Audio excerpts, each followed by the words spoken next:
Lecture du livre des Actes des Apôtres. La multitude de ceux qui étaient devenus croyants avait un seul cœur et une seule âme, et personne ne disait que ses biens lui appartenaient en propre, mais ils avaient tout en commun.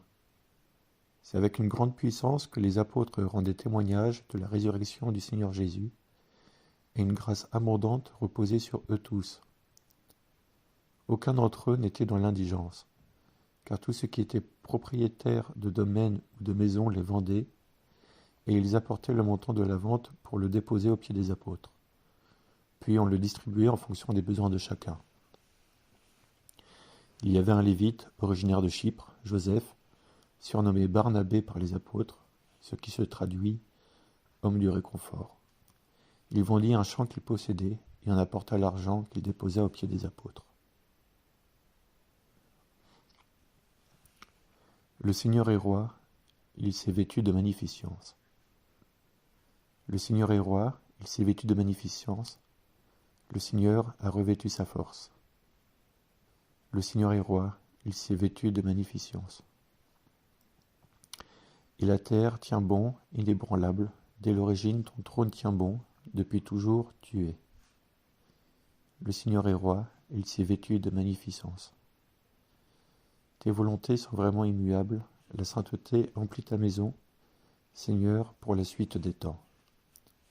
Le Seigneur est roi, il s'est vêtu de magnificence. Évangile de Jésus-Christ selon saint Jean.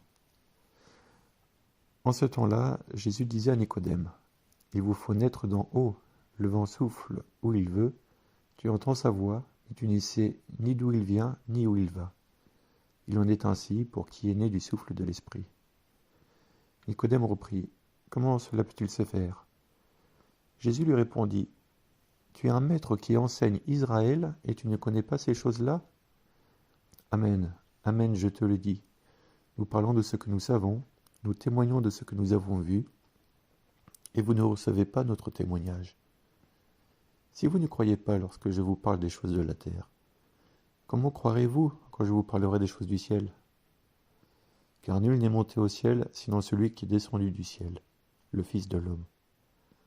De même que le serpent de bronze fut élevé par Moïse dans le désert, ainsi faut-il que le Fils de l'homme soit élevé, afin qu'en lui tout homme qui croit ait la vie éternelle.